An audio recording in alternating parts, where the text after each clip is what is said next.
Friends, आप सभी का स्वागत है मेरे चैनल यूएस एजुकेशन पर।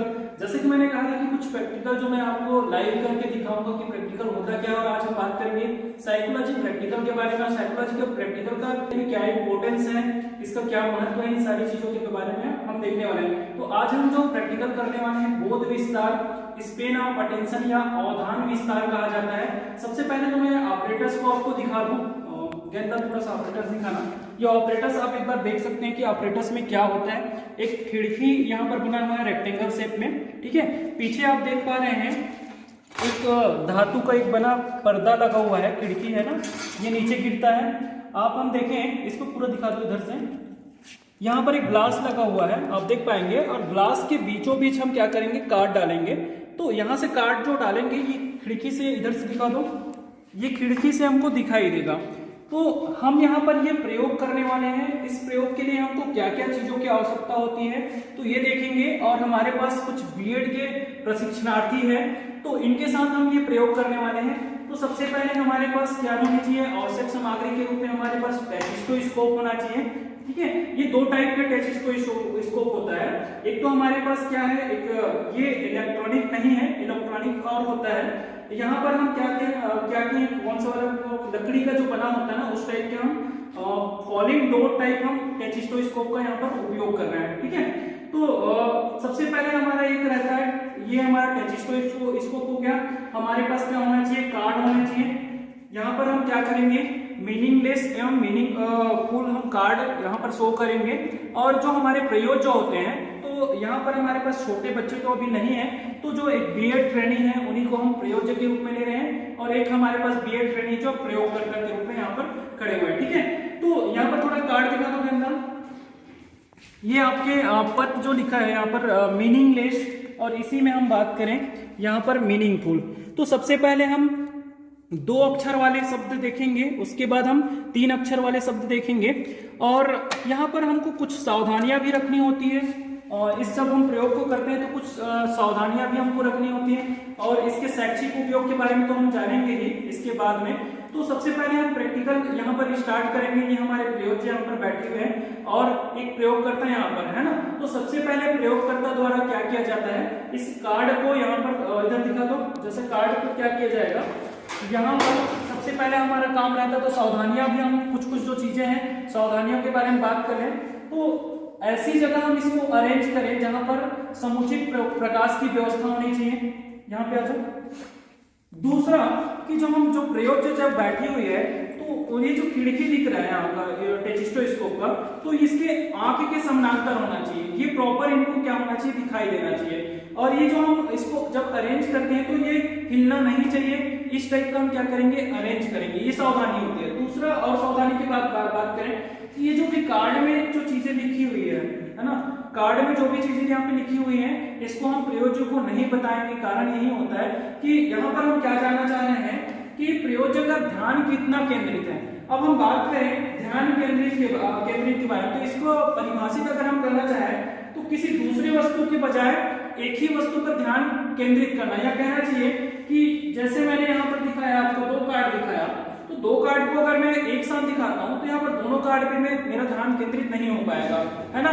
तो हमको क्या करना है, एक ही जो कार्ड है उस पर ध्यान केंद्रित करना है। तो इसी के लिए हम क्या कर रहे हैं, इस प्रैक्टिकल को कर रहे हैं। तो चलिए हम स्टार्ट करते हैं। जो प्रैक्टिकल है, यहाँ पर हमारे पास कुछ कार्ड है, तो कार्ड को क्या करेंगे, प्रॉपर आप कार्ड डालते जाएंगे। जो प्रयोग करता रहते हैं, प्रयोजक कौन होता है ये थोड़ा सा जान लेते हैं, और प्रयोगकर्ता कौन होते हैं ये जान लेते हैं। प्रयोजक जो होते हैं वो स्कूल के हम स्टूडेंट लेते हैं, जिनका हम क्या करना चाहते हैं, प्रयोग करना चाहते हैं। जैसे हो सकते हैं वो 6वीं क्लास का बच्चा हो, 7वीं क्लास का बच्चा हो, 8वीं क्लास के बच्चे हो, वो उनको लेना होता है। उसी को हम प्रयोजक कहते हैं, जिन पर हम प्रयोग करने वाले हैं, ठीक है। साइकोलॉजी का प्रैक्टिकल जब हम करते हैं बीएड की जैसे क्लास में, है ना, या कहना चाहिए बीएड जब हम कर रहे हैं तो साइकोलॉजी प्रैक्टिकल करते हैं, तो किस पर किया जाता है, वो स्कूल के स्टूडेंट पर किया जाता है। और एज क्या हो सकता है उनका, 12 साल, 13 साल, 14 साल, इस टाइप के एज ग्रुप के जो बच्चे होते हैं उनका हम क्या करते हैं, यहाँ पर प्रयोग करते हैं। तो चलिए हम स्टार्ट करते हैं। गेंदा इधर जैसे कार्ड डालेंगे, तो सबसे पहले यहाँ पर दिखा देना है कि जब हम कार्ड डालते हैं, कार्ड हम कंटिन्यू तीन तीन कार्ड रखे हुए हैं, मीनिंगफुल और मीनिंगलेस।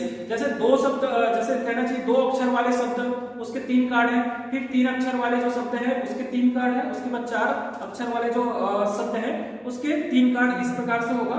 और यहाँ पर हम देखेंगे, यहाँ पर पास में दिखा दो, जैसे ये कार्ड डालेंगे, ये जो कार्ड डल रहा है ना, यहाँ पर आप दिखाएंगे है ना, ये प्रयोजक को क्या होना, ये स्पष्ट रूप से इसको पढ़ना भी है और साथ में इसको क्या करना है, लिखना भी है ना। तो इसको रेडी, इस पर भी थोड़ा सा रहता है सावधानियां कि जब आप कार्ड डालेंगे तो क्या होना चाहिए, ये जो खिड़की है, ये जो है ना, ये खिड़की है ये है ना, इस पर एक धातु का वो लगा हुआ है। तो इसको क्या करें हम, सबसे पहले ऊपर कर लें। ऊपर करने के बाद हम कार्ड डालें है ना, और कार्ड डालने के बाद आप क्या करें, प्रयोजक को रेडी कर लें, ठीक है, ताकि ये अटेंशन, इनका ध्यान केंद्रित हो सके इस पर। तो उसके बाद रेडी करके आपको क्या करना है, इस खिड़की को गिराना है, ठीक है। तो यहाँ पे गेंद वाली इसको दिखना चाहिए ये, ठीक है। तो रेडी कर लो इनको, उसके बाद इसको गिराना, ठीक है। रेडी तो उसको आप क्या करेंगे, यहाँ पर लिख लेंगे। और जैसे ही इन्होंने क्या किया, सही आंसर दिया है ना, सही आंसर देंगे तो क्या करेंगे, हम उसको 1 मार्क देंगे। और जब वो गलत आंसर जब देते हैं तो उसको हम क्या करते हैं, 0 नंबर देते हैं। तो फिर से हम दो अक्षर वाले जो क्या है शब्द है, उसको फिर से हम क्या करेंगे, कंटिन्यू करेंगे।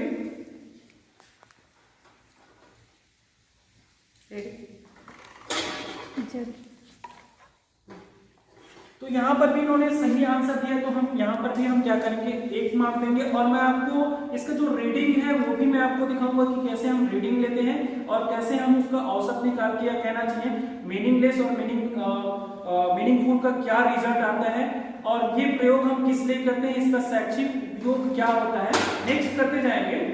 इसको हम कंटिन्यू करते जाते हैं। जैसे 2 अक्षर वाले जो शब्द है उसको हम क्या कर लेते हैं, 3 करेंगे, उसके बाद नेक्स्ट हम करते जाते हैं। तो ये प्रैक्टिकल हम इसलिए करते हैं, इसके बारे में हम बात करेंगे, ठीक है। ग्रेड वाले यहाँ पर आप देख पा रहे हैं कि हम जैसे यहाँ पर हम रीडिंग ले रहे हैं, तो रीडिंग में इन्होंने क्या किया कि 2 अक्षर वाले जो शब्द है, 3 अक्षर वाले जो शब्द है उसको आसानी से पढ़ पा रहे हैं। उसके बाद हम 4 अक्षर गए है ना, तो 4 अक्षर वाले जो शब्द है उसको भी इन्होंने आसानी से पढ़ लिया। उसके बाद हम चलते हैं 5 अक्षर वाले जो शब्द है उसकी ओर, कंटिन्यू कीजिए। हाँ 5 को करिए। तो ये कंटिन्यू हमको क्या करने हैं, जहां तक वो पढ़ पाते हैं। अभी हम लगभग हम सार्थक शब्दों के हमको 40 कार्ड लेने हैं और निरर्थक शब्दों के हमको क्या करने हैं, 15 कार्ड लेने हैं। तो इनको नहीं पढ़ पाया, तो आप देख पा रहे हैं कि जैसे जैसे स्तर बढ़ते जा रहा है, मतलब कहना चाहिए कि जो अक्षरों की जो संख्या है, यहाँ पर एक लड़कपन लिखा हुआ है, तो ये सार्थक शब्द है और ये क्या होते जा रहा है, थोड़ा बड़ा होते जा रहा है। तो इन पर ध्यान केंद्रित, मतलब इसका जो रहता है, जो भी हमको दिखाई देता है वो कितने सेकंड के लिए दिखाई देता है, 1/10 सेकंड के लिए क्या करता है, दिखाई देता है। तो ये वाइवा क्वेश्चन भी यहाँ से पूछे जाते हैं। जो वाइवा क्वेश्चन के लिए मैंने अलग से एक वीडियो दे दिया है, वहां से भी आप हमारे चैनल पर विजिट करके वीडियो देख सकते हैं। काफी हेल्पफुल रहेगा आपको साइकोलॉजी प्रैक्टिकल से रिलेटेड। तो देख पा रहे हैं आप, जैसे कई जो सार्थक शब्द है उसको काफी अच्छे तरीके से उनका ध्यान केंद्रित कहना चाहिए, वो काफी अच्छे तरीके से है ना। इसी चीजों को हम क्या कर रहे हैं, यहाँ पर प्रैक्टिकल के थ्रू जानना चाह रहे हैं कि सार्थक और निरर्थक शब्दों पर किस शब्दों पर उनका ध्यान जो केंद्रित होता है वो अधिक होता है।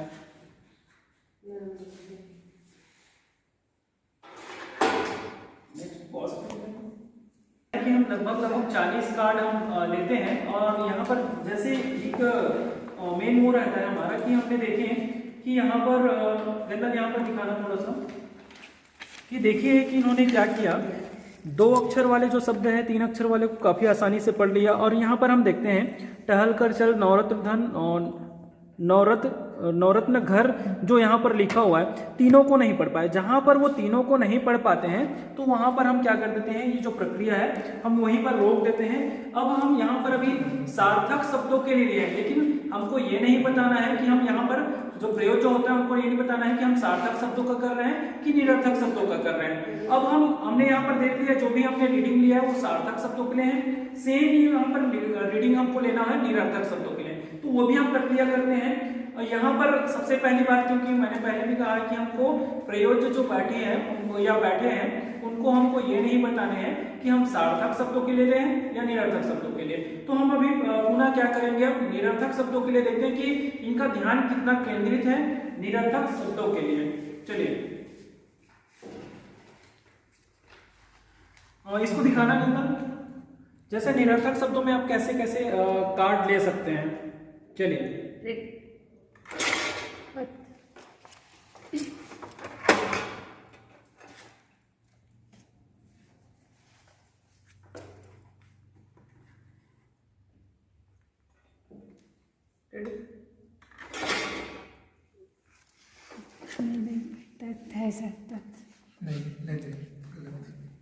देखिए जो निरर्थक जो शब्द होते हैं उसको आसानी से या कहना चाहिए आसानी से हम नहीं पढ़ पाते हैं, आसानी से हमारा ध्यान केंद्रित नहीं हो पाता है।